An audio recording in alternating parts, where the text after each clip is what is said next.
Okay, good morning, good afternoon, good evening. Welcome to our webinar season about ABFER innovation, productivity, and challenge in the digital age area. So today we are very glad to have now speaker Long Chen to present.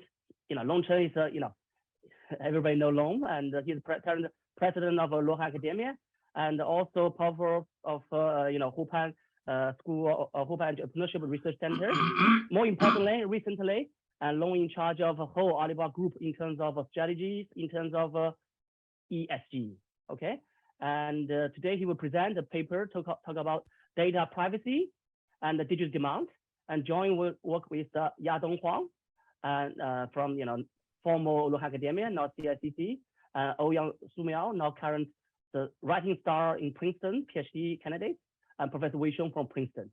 And now our distinguished discussant is Pulak from the IIMB, from the Indian Institute of Management. And Long, you have 25 minutes, and Pulak, you have 25 minutes. Afterwards, we have 20 minutes in terms of a group or ground discussion. Thank you very much.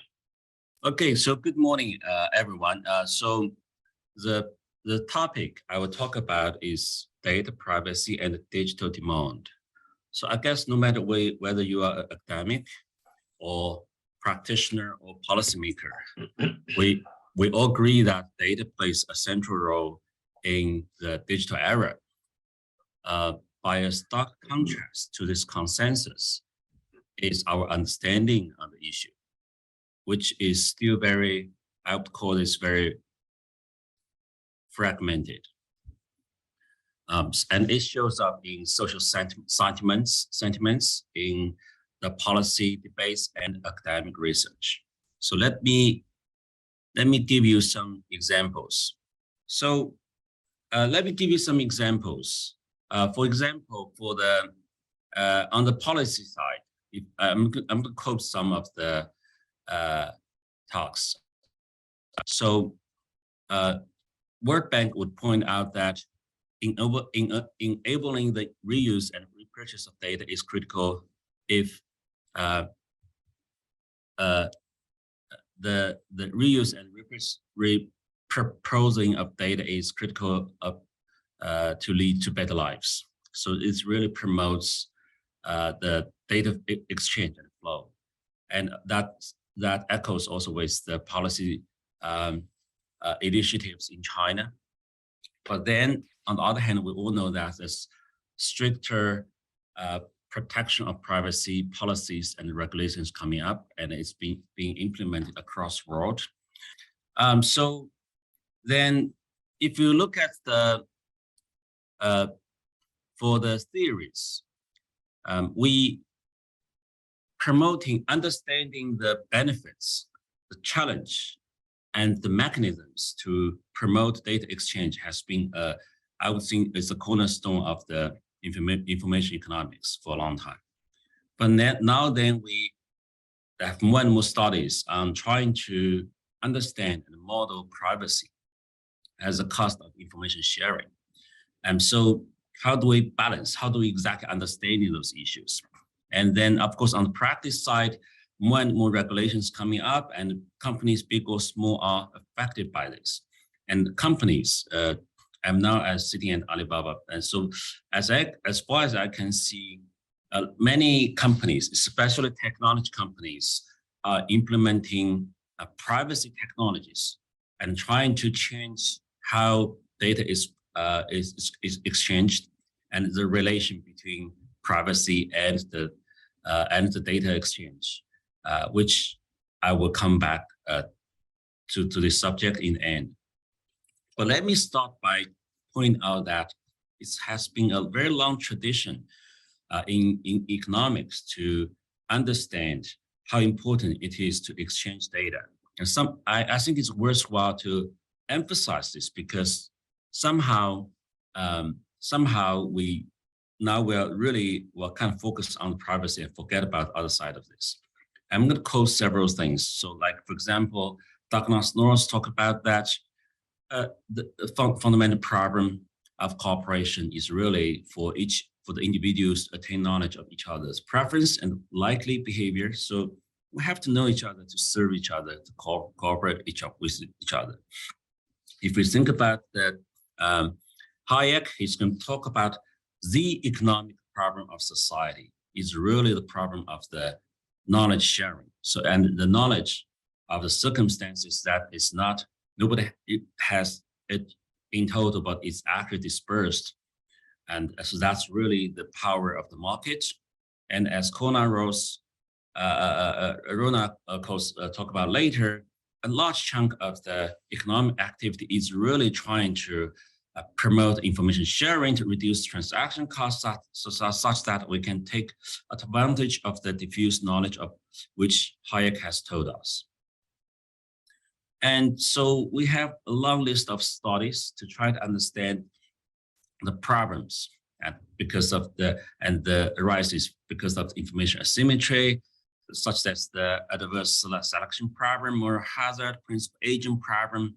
And so there's a lot of mechanisms coming up trying to deal with these problems. So my point is to remind my academic colleagues that it's been a long tradition for us to understand how important it is to overcome the obstacles to information sharing. Now, the flip side of this, which is, of course, we care a lot more these days, is privacy. We care about privacy a lot these days in the digital era. And there's a lot of that is trying to take this as a trade-off, as a cost side of information sharing and what's optimal level of information transparency, the cost of acquiring information, etc. So, and in this trade-off, I guess my first point is that it's important to share data. It's been historically, it's always been so. And the second point is that if we really care about privacy, we really need to at least ask, what do consumers, what do users think about privacy?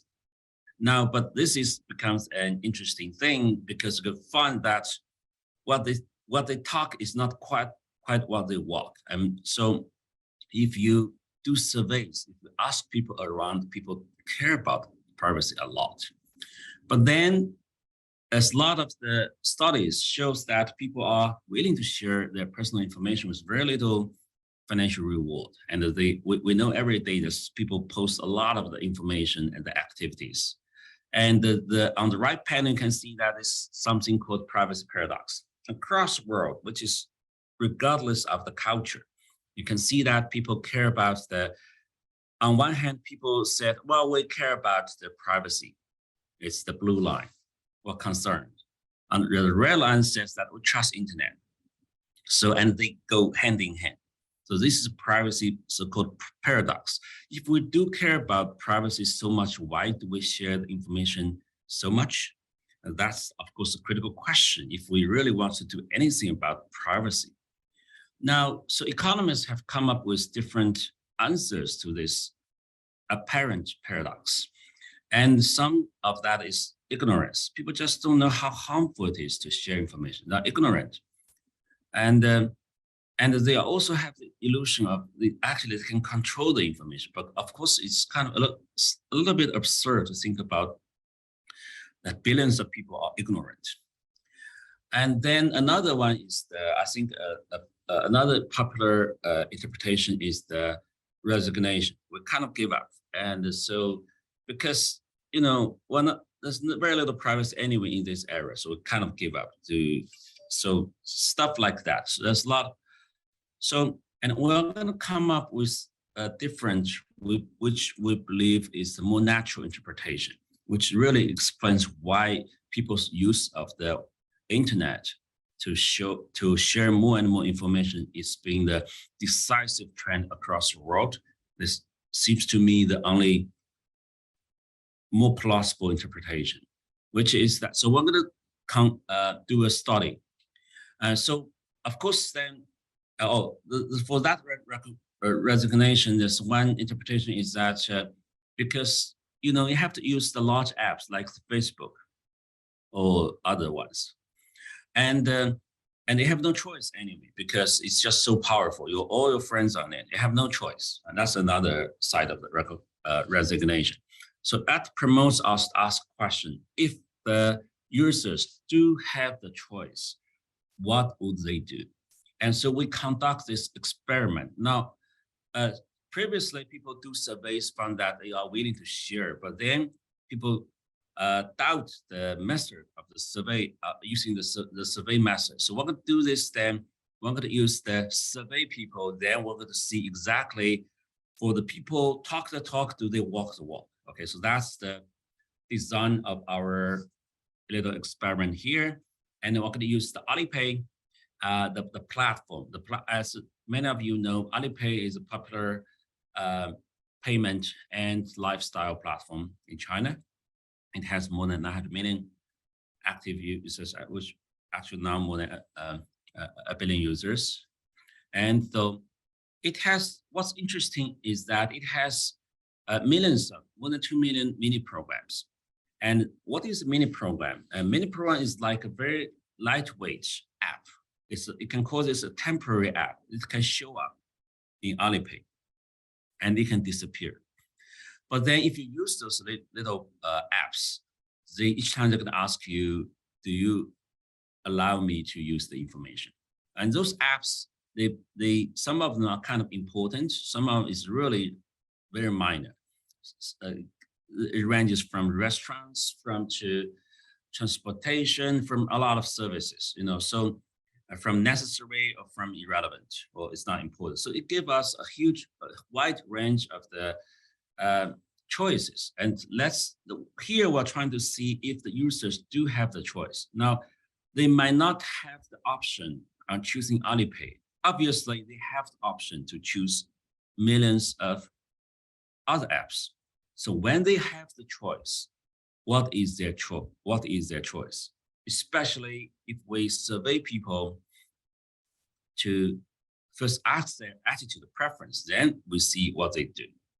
Now, and just give you some examples of those mini programs. Sometimes they ask for the part-time job search, ask your telephone number, some of that for friends making, they ask your nickname, your photo, look pretty or not, and the law consulting service, something like that, ask you your location, and some of them ask your important stuff like that, your ID number, or the your credit scores, things like that. So it ranges from regarding sensitivity of information. So what we do here then is that in July 2020, we made a survey. So we chose so over 2 million Alipay active users, randomly chosen, and so we have a click. We ask them to respond to the survey. More than 27,000 clicked on the survey link, and more than 14,000 completed the survey, and a majority of them used the mini program before. So we asked them 12 questions, and they are well spread across China. And some of the questions you can see are interesting. And the first question here is, are you concerned about privacy issues while using other service? Well, overwhelming 93% said were very concerned, and 6% said concerned. Not concerned, 1%. Second question, what do you think about privacy protection in Alipay? Well, this is not advertisement of Alipay. And so about 48% very good, and ordinary 39%, and and the rest of them just no good or no idea. Now, the next one is interesting. Are you concerned about negative impact caused by information shared to mini program in Alipay? Well, overwhelming 85% says very concerned or concerned. Not concerned, only 15%. So you can see that they do care about privacy, especially the kind of trust Alipay a bit, but then they don't really trust those mini programs. They're concerned. And why do they care about it? And the 86% will say we are concerned about data leakage and security and or price discrimination if my information is leaked, stuff like that, okay? and all the seductive advertising. Okay, so we know the response, then we see what do they do? Do they walk the walk?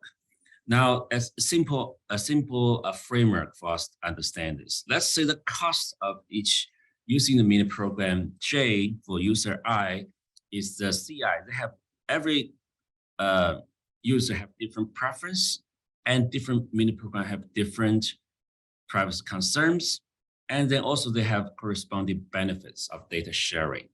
You have to exchange some information to get that service, right? So if then the hypothesis then is that everything else is the same, privacy concern users are more reluctant to authorize data sharing. So that's got to be the hypothesis. Now let's look at, do we see this? Now then we can see the data privacy paradox show up here. And you can see that, and we have on the right, we have the panels up and down. And you can see that up down one is the pre-survey period. You can see that actually the number of the mini programs people use, very concerned people, well, they use more than the other. Just the visual econometrics tells us that they use more than other, the concerned or not concerned. And also there's no difference for the actual authorized mini programs.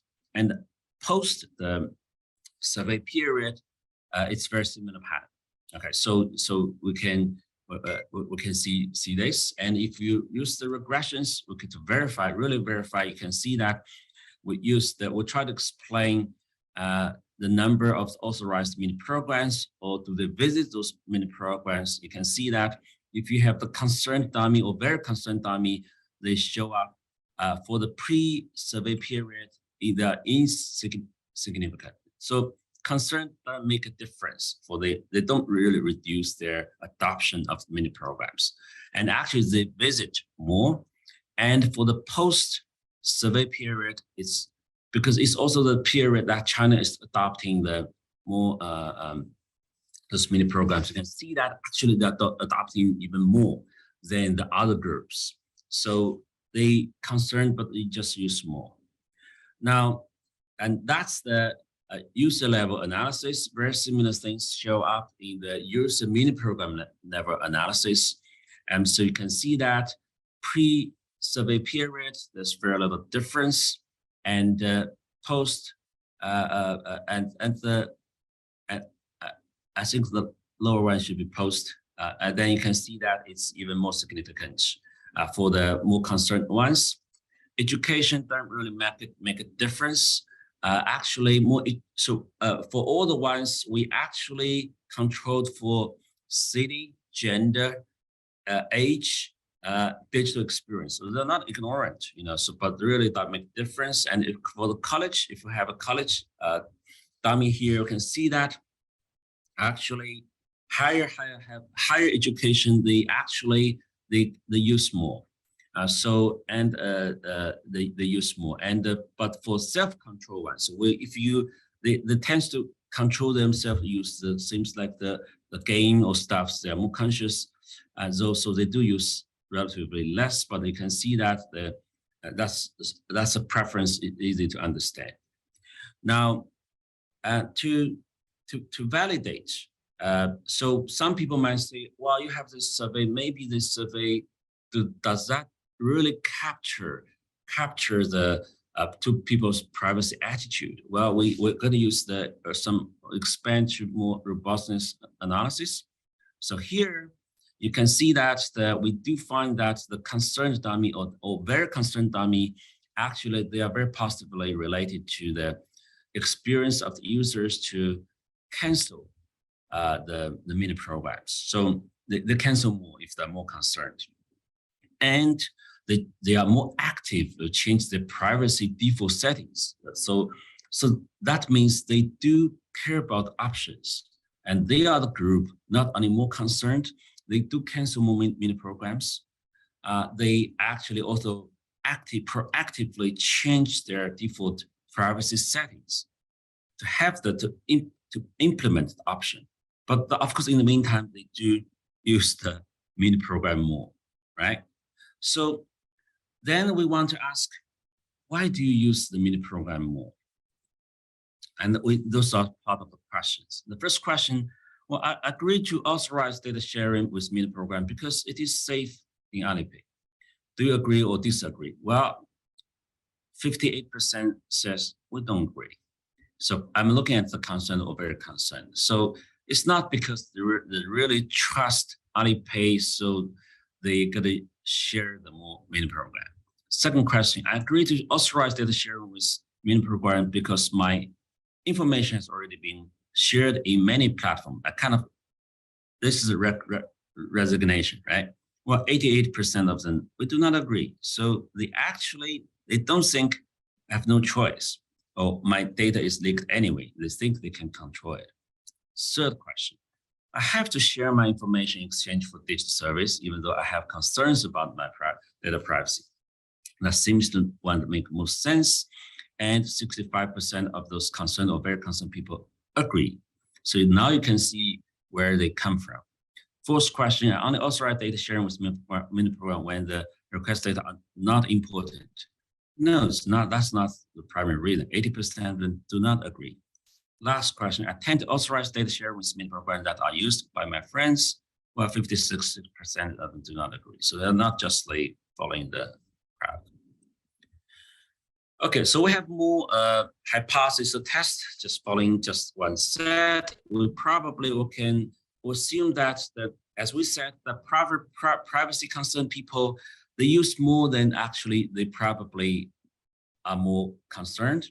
And also they're probably more likely to cancel the data sharing because they're more active to implement their rights. And indeed, we see that and this is the demand side of the digital service. And so we can see that the people are concerned or very concerned. They are more active. They have more active using days. They use more apps. And they visit pages more, stuff like that. It's just very consistent across board. So they are the more active ones and seems to be the reason why they are also concerned. But anyway, they're using it. And this active ratio, they are more active in the meantime, they are more active and in cancellation. So they implement their rights, they have options, they use the options. And it's very similar for the user level and user mini program level. And also across time, you can see that actually the data experience actually it grows. So they are concerned. So I think maybe we can say they are aware of the danger of the excessive information sharing. So and that awareness improves with the digital experience, how long they've been using the apps.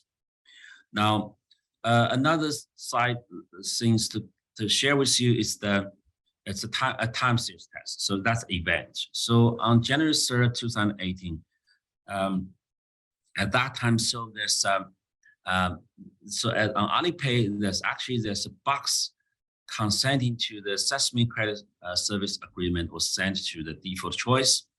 And so it's legal. It's in a contract, but it's not as easy to find.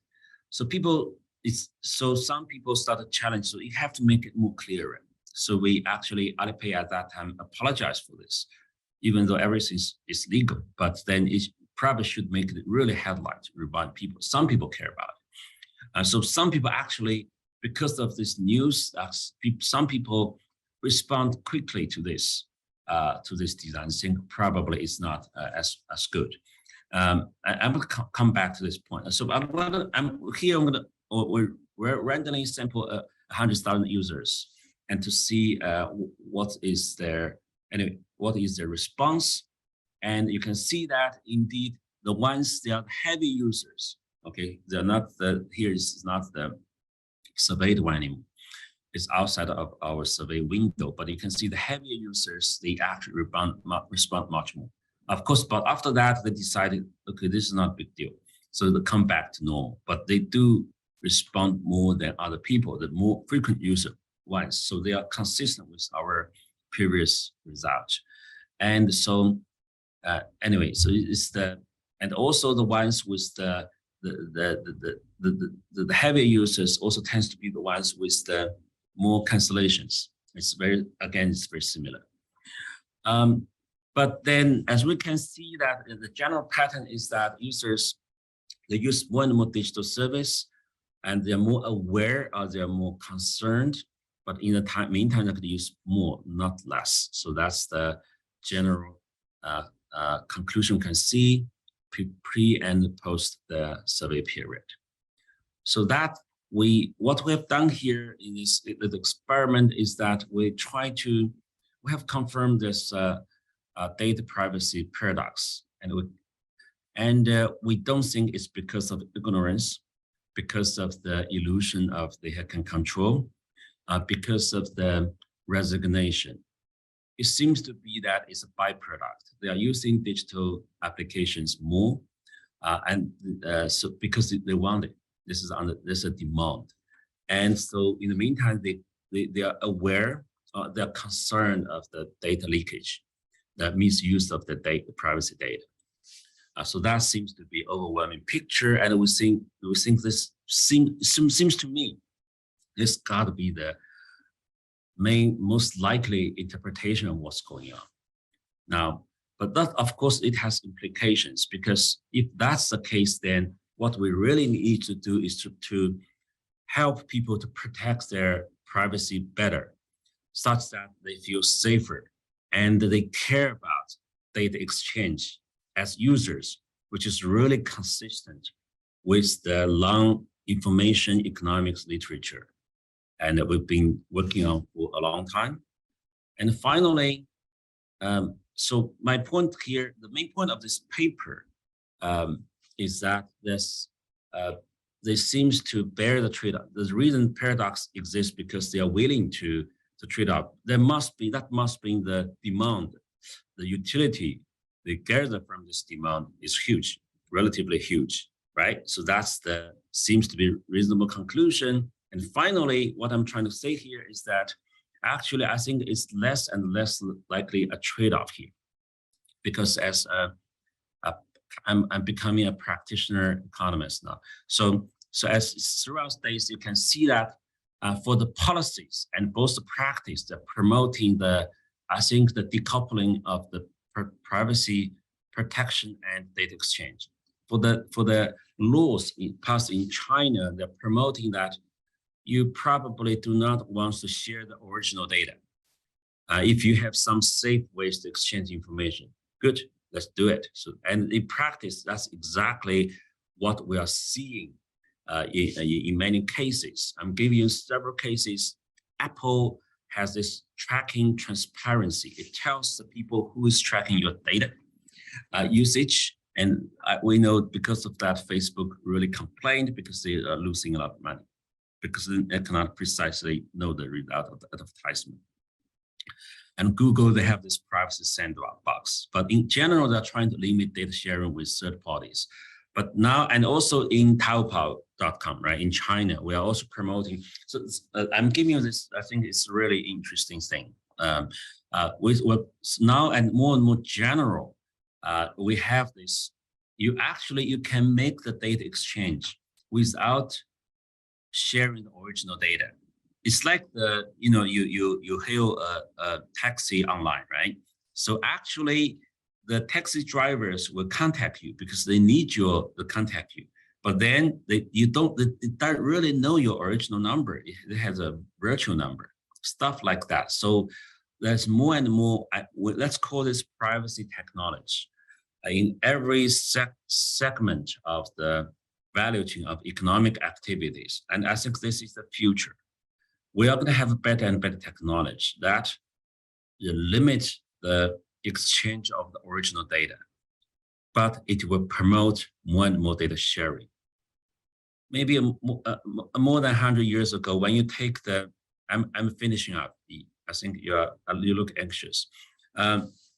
So 100 years ago, when we let's say he wants to take a flight, he's going to be worried, wow, if I take flight, there's a small chance I'm going to die, but then it's convenient. Should I do this or not? I'm going to see my girlfriend.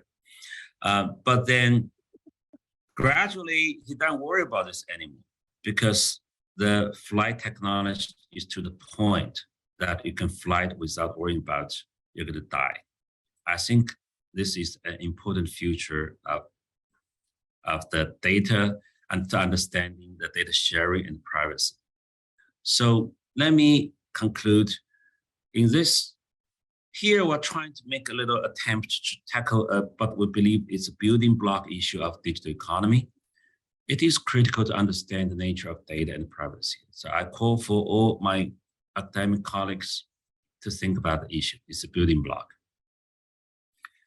Now, and social scientists, of course, have long tried to understand the value and exchange of challenge of information, but under-integrated into the data-related study. I think we have a long information economics tradition. Nowadays, we're just looking at privacy for the sake of privacy. We need to have integrated approach. So in this particular study, we're trying to provide some evidence of what really users care about privacy through their talk the talk and walk the walk, and we'll do a lot of robustness check. And so we see that people are willing to share information. Indeed, consistent with our long tradition, we do know that they're willing to change because there's a lot of benefits, but they do care about privacy. And I think when we're in the future, this trade-off doesn't need to be the case. That's my sharing today. Thank you very much, Professor Long Chen. Thank you very much. Yeah. And now discussant is Professor Pulak, GHOSH, is decision scientist at the Indian Institute of Management, who is a leading scholar, who's the right people to discuss this paper about machine learning, AI, and the application to economics, finance, more importantly, social value creation. Pulak, it's your time, 25 minutes. Thank you. Hey, thanks. Good morning, everybody, and thank you very much for inviting me to discuss this very interesting and very topical topic. I hope you can see my slides okay, and you can hear me okay? All right. Yes. So basically this paper, talks about consumers' privacy concern, how that might affect the data sharing choices. And as you know, we are in the era where this is a day-to-day thing. And so we don't have much choices as such, but they tried to attack the prevalent theoretical prediction, which is a privacy paradox, and got some really interesting insight that it's probably more than privacy concern, it's more the utility they get out of it.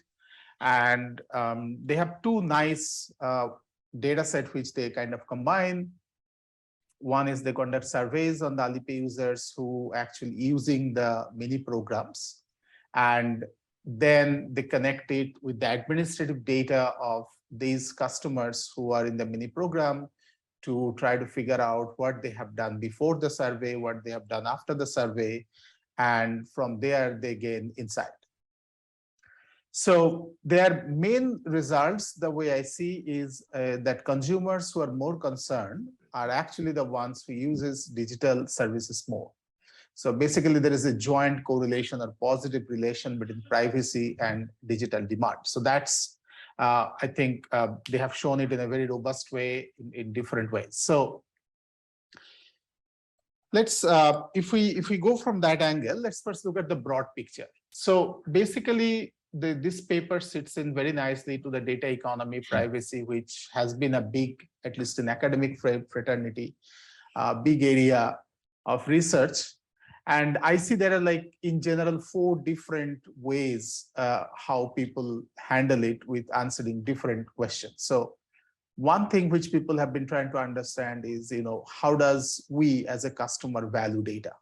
So yes, I'm very concerned. Am I concerned because of leakage? Am I concerned because I value my data and I worry that somebody is making money out of my data? So this is one, area which some work is going on. Another one is that, how should I price the digital services? How should I bring financial inclusion? So this is where the state get involved, that, maybe if you share the data, then I can serve you better. So this is not so much on forcefulness. So for example, in financial inclusion, if you don't have a credit score, maybe if you share a lot of data to me on your phone, apps, and other thing, I may be able to give you a better credit, which you wouldn't be getting in the conventional sense, right? So that's another line of work. Then the third line of work is more like data has market power. So there is price discrimination happening because I know you more. And this is something what the big online firms sometimes does is because they know so much about me, if there is 2% in 2 different zip codes looking for the same product, they may actually change the price marginally based on the fact that I may be okay to have a little higher price based on my previous buying behavior, right? So there is a price discrimination, and that gives a market power. Data has a market power. Now, who has the power here, whether the customer or the firm, is one thing. The fourth thing, which is becoming slowly popular, is how to deal with this in between. Customer, if I want to go and download an app, there is no way that I can download the app without giving the information they want. So I'm being forced. At the same time, the state has a role to disentangle this from the firm. So for example, some countries, for example, in India, what they have started now is that if I have a credit card, I can go to the central bank and I can get a unique number against my credit card. Then when I tap my credit card, no information on my credit card goes to the firm. Actually, only that unique number goes. And that way, I can trade with the firm for the product I want, but I'm actually not sending any private information. That stores only in the central bank. So this is a new thing coming up. At least there has been no academic research as such, but broadly, these are the 4 areas where data economy privacy research are concentrating on last few years. And as you can see, this is a very topical topic. All these papers are very recent. So the current paper actually very nicely intersects in the data, welfare, market power, and privacy. And they try to unearth the joint dynamics of data privacy and digital demand. So I'm going to summarize 3 more points, and then I will come to some comments of my own. So what they found is that I really like their division of concerned and very concerned users, conditional that you keep the data, and majority of their results are around the very concerned users. And respondents on an average reject 26.5% of the data sharing requests from the mini program, which in general is a pretty high number. So so that kind of gives a good satisfaction that the results are quite robust despite this is happening. And the consumer choice from the survey data reflect the trade-off. So the consumers are worried, but the trade-off they make based on the utility they get out of it. The other summary point they get is more active users of mini programs are more likely to cancel their data sharing with mini program. Now, I'll come back to this point a little bit more, where maybe the authors can tease out this further in their advantage. And heavy users of digital services makes user more susceptible to privacy concern, right? So this is their hypothesis 2, I think. So confirms this, their finding, confirms the privacy paradox is highly relevant and growing with deepening digital economy. So as we are getting more and more online, wallet, and all those things. So this is something, although the consumers are worried, they don't have much option. The third main points from the paper is that the cost and benefits of data sharing, and they have shown how the cost, under what circumstances the cost overtakes the utility or the service overtakes the cost, right? And there is then they show that there is an increasing trend in both cost and benefits of data sharing.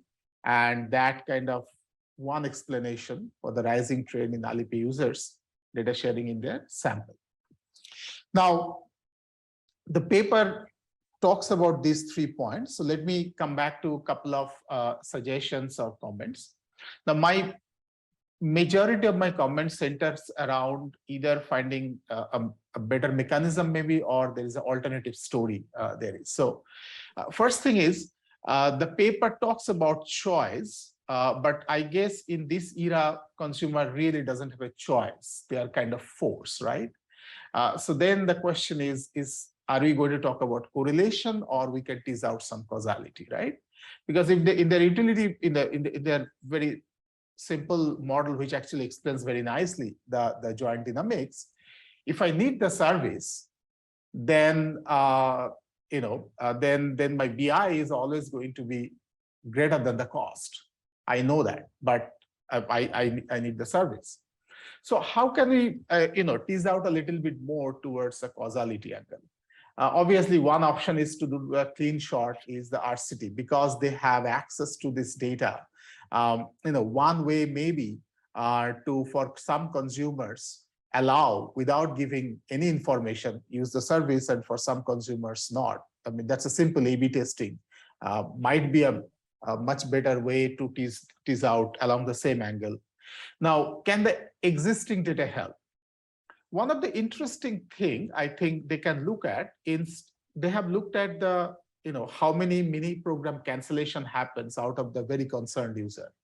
Now, I think a better metric is not the cancellation. A better metric can be what is the duration of cancellation. So for example, I give all my information today in the morning. I use the service because I wanted to use the service in the noon, but then I'm very concerned. So do I cancel it immediately after using the service or after 1 month? So that duration can tell quite a bit about this. So maybe they want to play with that a little bit.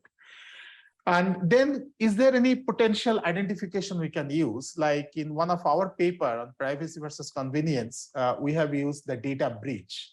So if during the sample period there is a data breach happened, then that can be used as a potential identification to see that those who are very concerned when a data breach happened, how do they react compared to those who are not so concerned? So that can be, I'm pretty sure there must have been some data breach happened during this sample period. If there is, then that can be used. The second comment I have is kind of a potential endogeneity. What do I mean by that? So generally, every firm, in this case, Alibaba or that mini app. So Alibaba is kind of a super app in this case, right? They have an optimal data strategy based on the revenue model, and that's how they go to collect and protection of the user's data. So if my revenue model is heavily data centric, I'm going to ask a lot of information from you. If my revenue model is not so data centric, I'll probably not going to ask so much data for you, right? Now, based on my revenue model, if my revenue model is heavily data centric, I know that data is very important for my business. I'm going to be much more protective about protecting the consumer data than another firm who may just taking the data and they are not using that well. So maybe they will not be so much spending so much money on creating a protective environment of protection of the data, right? So basically, a business with more data-driven revenue model will collect more user data, and in return, they provide more data protection than a similar business that is more usage-driven, not so data-driven. So in this case, if we know that which of the mini apps are actually fall in which category, is there may be several mini apps, some mini app is actually using this data as a revenue model, some may not be. So how the consumers reacting to this dichotomy? Because I think otherwise there's some kind of endogeneity comes in, because the very concerned users may be still, because in the survey, we did not ask whether you are very concerned about the app you have used, right? So it's more like a generic thing, whether you are very concerned about this thing. So maybe I'm very concerned, but I also know that this app where I given my data are protecting my data very well. So maybe there is some kind of comfort I have. The third angle I have is that this mini app actually, so this entire experiment is when the consumers give information to the mini app in an Alipay platform. Now, is this the consumer giving because they trust the mini app, or is this the consumer giving because they trust the Alipay platform? This can be two different things. So we need a little bit more insight would be helpful. So basically, it may happen that I really don't trust this, let's say, Uber app, but I trust the super app. So that's why I'm trusting the Uber app, right? So that may be one way. And one way to dig that out is if we can get some data on the same consumer from some of the mini apps without being in the Alipay platform, right? On the other hand, the paper doesn't talk about why the Alipay allows these mini apps. Are the Alipay going to use this data the customers putting in the mini app? And so it's a overreaching, data-based revenue model for Alipay. Are the customer aware of it? So there is a two-way thing. I may be trusting Alipay, but probably in the back, Alipay, although customer says yes, and majorly most of the customer doesn't think what they're saying yes. So what is why Alipay allows these mini apps to do that? And if that is the case, then is there any price discrimination happened by mini program offering on Alipay super app versus standalone by the same app? Alipay may not be doing the price discrimination, but the mini app may be doing in the Alipay platform vis-a-vis the same service in a single without Alipay platform. The fourth suggestion I have is that there is a paradox equally prevalent to all kinds of mini apps. In the sense, there are some apps without which I cannot have my daily life. So for example, let's say groceries, for example, let's say, mobility app, but there may be other app which I don't need, that daily. So maybe in the first kind of app, although concerned, I have no choice. In another kind of app, maybe I have choice. Some app might have more competition. So in the sense that, let's say there is a mobility app and there is 3 mobility companies in China. And out of that, one mobility company comes to as a mini app, comes to the Alipay platform. But then the competitors of other 2 are standalone app and they don't come to the Alipay platform. So then what happens? Are the customer react differently when there is a monopoly in the business, and so I have no choice, or vis-a-vis when there is competition? And the other completely different angle is, from the regression results looks to me, which are extremely interesting, is that a kind of a machine learning decision tree algorithm can gain more insight in the cross section. So like in the regression, you say that age has certain kind of insight, but decision tree can actually tell exactly what cutoff of age reacts which way, and that can give you a way more insight in this case. My last suggestion is regarding the survey. So if we can, in the paper put in the survey response, first the distribution of the responses for customer who use the mini app very recently for the first time around the survey time, vis-a-vis who have been using it for some time. So when you do the survey, you have a mix of customer. Some customer may have just used for the first time any mini app on Alipay platform last week, and you ask them, compared to another person maybe who is using for 6 months, right? And the cost function, the utility function. So another way to look at it is that if I'm a consumer who are forced and I need that service on a regular basis, then my cost in the utility function either becomes flat or goes down because my utility is way higher. So I have given the information once. I am going to use it almost every week or every month. So why do I cancel? Just be there because I have already given it. So the question is there a way to differentiate first time giving the information and let it be compared to first time giving the information, cancel, and every time I put the information? So the onboarding cost by the customer is too high to do that. So that's the question I have, that when I opted for the service, I have given all my details. Why do I cancel it later on, all my details? One explanation is, maybe this is one of a time I'm using the media, but if I'm using regularly, why would a customer, when they're forced, no choice, upload the information, use the service, then delete it, then again upload the information, use the service, then delete it? It's kind of, the cost is too high for the customer. Why would they do that? And another very crucial point is the entire survey kind of assumed that the customer are aware of what we mean by privacy. So, like in the risk setting, when you do any survey in finance, we kind of tell them some kind of experiment to understand they understand really what risk means. So the survey needs to tease out a little bit that what we meant by privacy is the same thing they mean by privacy. Survey kind of assume that they are aware of what privacy means. So these are my some main comments. Overall, I think it's a very important research question. The authors have a great data set and the survey, very detailed and careful analysis.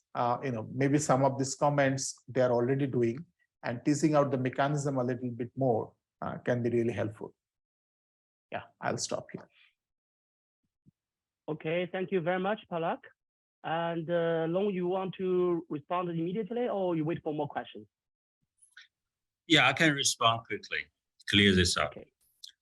Firstly, thank you very much, Pulak, for your very careful reading and very helpful comments.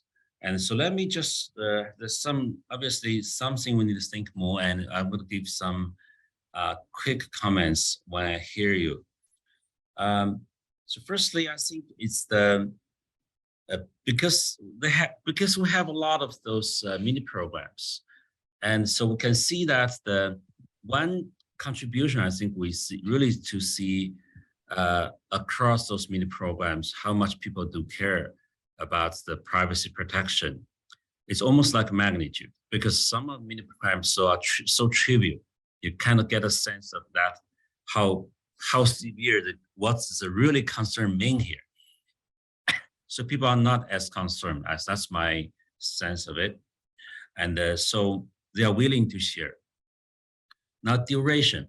Now duration is actually, that's a good question. But my understanding is that this is very consistent across the world, in Europe, in North America, and in China, and probably other countries too.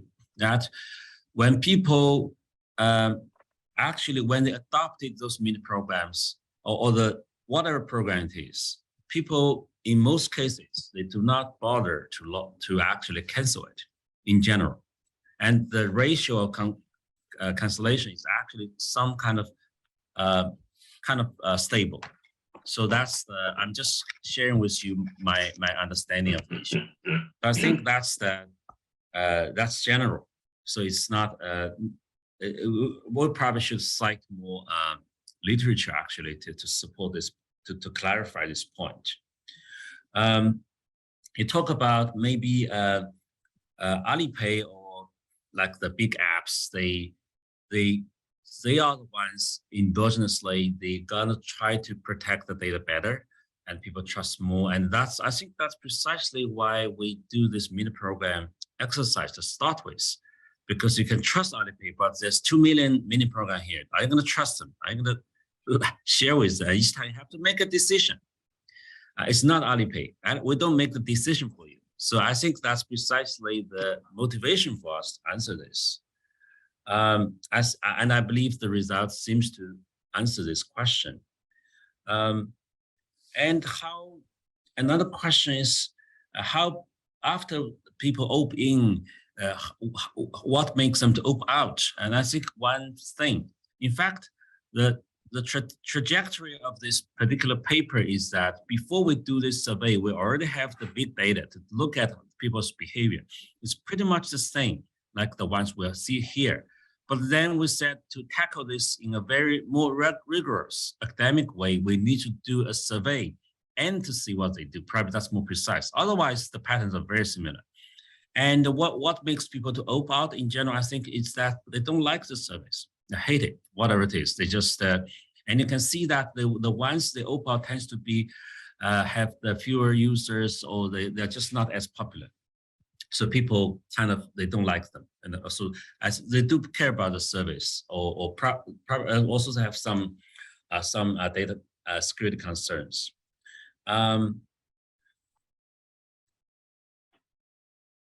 Does this matters across all mini apps? The big samples, and we've seen this, actually people indeed, when the apps ask for more sensitive information, the users will be more cautious. So relatively speaking, and so that is consistent with probably your conjecture. And another thing is that the distribution of the responses. And I think it does not matter is the first time or later ones. In general, the more savvy, digital savvy users, they actually use more, they concern more. That's they are more aware of the potential risk. I think that's the general tune. And do people understand what we mean by privacy? Well, that's a great question. I think even academics do not agree what is privacy anyway. What is privacy? How much do we agree here, people here? I don't think so. So I think it's probably very hard to ask them very rigorously. And I think the way they answer the question we pose seems to mean that they seems to me that they understand what's going on, because they said clearly, and it's not because I trust Alipay more. It's not because I lose control of my data anyway. It's really because I want to get my service, right? So I think this level of the clarity seems to be fine. Further, more clearer definition, even we do not agree. And the definition of privacy definitely is shifting. And another point is the trust. And I do agree that trust is, because privacy is relative. Privacy is sometimes it's about trust. It's a sense. So I think trust does matter. Can we find a thing without the Alipay, but look at what they're going to choose at other just mini program itself? Well, it's hard. It's probably better. It's nice to have that, but I think right now that's what we can do right now, and I think that also provides interesting angles. The contrast Alipay with the 2 million mini programs. Why does Alipay want to host those mini programs? Well, that's just the general norm of the technology companies. They promote exchanges, promote activities that through this everybody benefit, and the apps will benefit. Anyway, I will stop here to see if there's more questions. But thank you very much, Pulak. It's very helpful. Want to ask a question? Okay, Daniel. Daniel raised hand. All right. Yeah, okay. Long, this is a really fascinating topic. I have a very simple question. It's really related to maybe Paul was talking about, which is, how do we understand this word concern? So my understanding of concern is that generally you have 3 layers, right? One is that if we're facing something very uncertain, how do we think about the risk associated with that uncertain event? The second thing is, what is my risk attitude? And the third thing is about preferences. So your agenda seems to be starting with to say, we really want to understand the preferences, but my guess is at the end of the day, what we learned a lot is about how to assess, how much this risk is out there. And if there's a lot of risk out there, we're actually concerned. Right? So one simple example here is that if we survey a taxi driver relative to me, if we ask them, are you concerned about a traffic accident? So, a taxi driver will naturally say, I'm actually concerned. But I guess, a lot of that is not reflected in the preference, but more in terms of I assess that this risk have a higher chance of happening. And if you interpret that way, it's very consistent with your finding that these guys actually use the apps more. So in some sense, if we interpret that way also, I don't think there's much like a paradox out there, which possibly is your finding was at the end of your conclusion is indicating. So I'm just trying to understand, at the end of the day, can we separate risk assessment versus preferences? And do we need additional survey questions for us to actually separate them apart? once we see your study. But this survey is really fascinating, and just trying to understand, can we push it a little bit further? Yes, thank you. But so I think that's but the reality is sometimes we take this word privacy and now we take it very seriously. It seems to mean a lot of things. It's like I'm naked facing the world.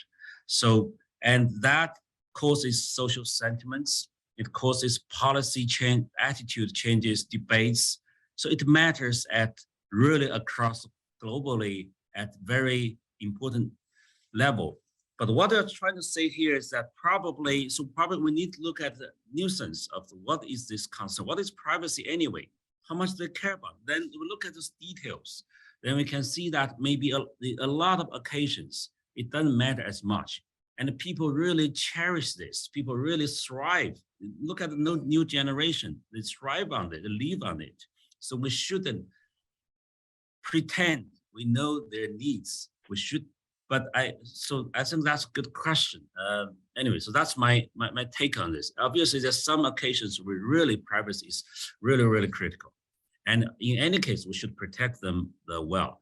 But on the other hand, this paper is meant for the academic, my colleagues, for the policymakers, for the debates, think about really what is privacy anyway, what users think about it.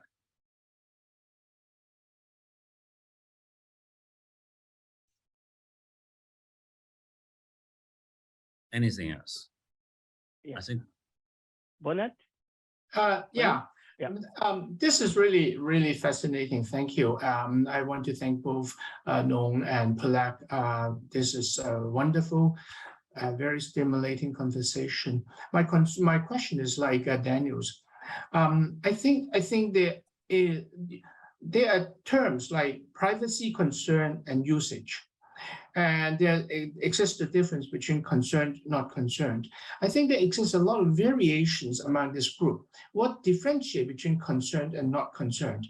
And among the concerned, they have different reactions. And what differentiate them from their reaction?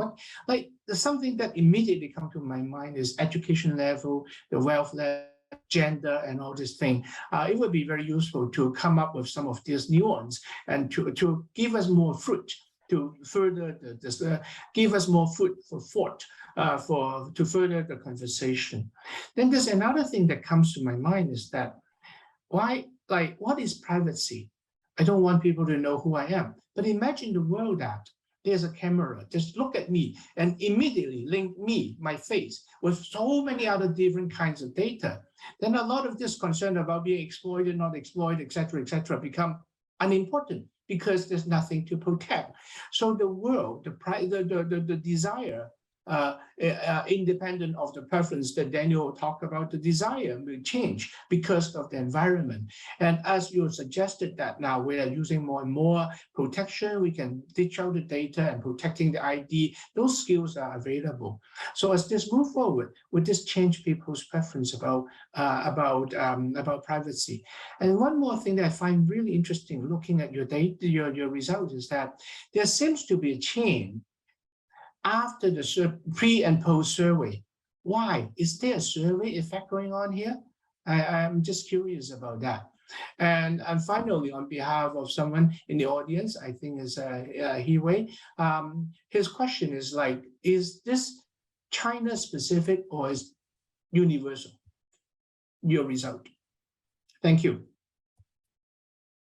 Okay, thanks, Bernard. Indeed, and as we look at, and I think it's what differentiates this people's attitude. Is what is clear to me is that it's not education or the digital savvy. In fact, the more educated people are braver. The most active ones to adopt this new trials are the college students, young educated people. They are willing to adopt them. So this is the with or without survey. You can see that. And also more digital savvy people, they adopt more. So that we see. So that's consistent with the theme of this paper. And the good second is so what is privacy? I think it's very meaningful discussion that I think more and more we're going to for both the regulations, the trend of regulations and also the practice, we're going to see more and more the proxy protection. So those ones that actually the original data. So you're going to limit the scale, the scope of the data leakage or use exchange. I mean, should this world. Then in that way, I think we're going to see. I think in the near future, probably not that far away, we're going to see that because of that limitation and with the powered by technology and the mechanism design, people will be more confident about their privacy protection and will enjoy the digital dividends. So that's very good insight. And is there change before after? So I think the thing is that if you have because the mini programs are improving, so they are expanding. There's more and more mini programs coming. I think people's habits or the adoption are increasing. That somehow helps this increase. It's not decreasing. So I'm firmly against the idea that people are kind of ignorant, and when they learn more about the problem of those privacy issues, they're going to shy away from internet. It's the opposite. We need to protect privacy, but we need to understand people want to participate more. I think that's the general trend.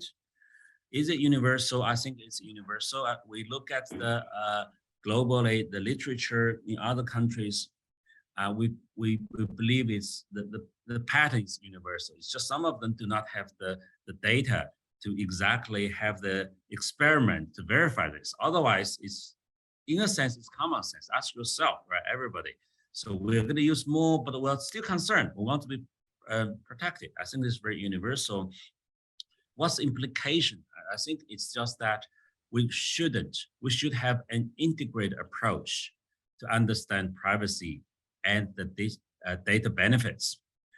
If you only think about privacy, it's going to drive you to one corner.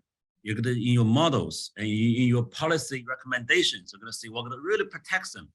Do we listen to them? Do they really care about to understand what they want? And think about the regimes. I think it tends to be the case that the regime with the most strict restrictions on the data protection, we see less booming, thriving of the digital economy, which is a pity. I think we have to have an integrated approach to do this. This is universal. Thank you very much. Any more questions?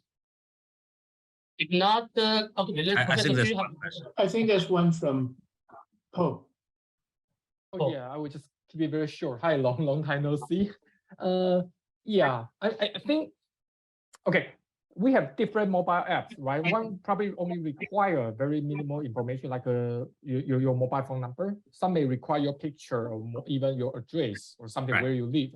So after being reminded by the survey, right, I would assume we should see a cross-sectional dispersion, which is actually related to suggestion 4 of Pulak about, so I would assume that for the mobile app that require more disclosure, then they should be canceled more, or new subscription should be dropped more by those being reminded. Yeah, just because they require more information, right? So the treatment effect should be larger. That's yes or no. So I think the one thing I know, one thing we need to check. That's a good question.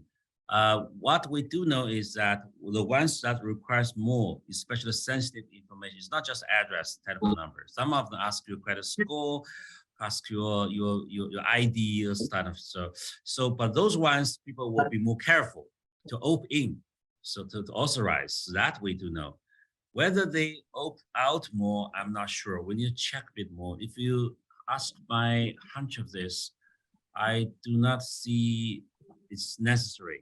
Basically, you have to use those payment apps. You have to use the ones ask more tends to be the ones actually, on average, they are more essential. They'll give you something you need.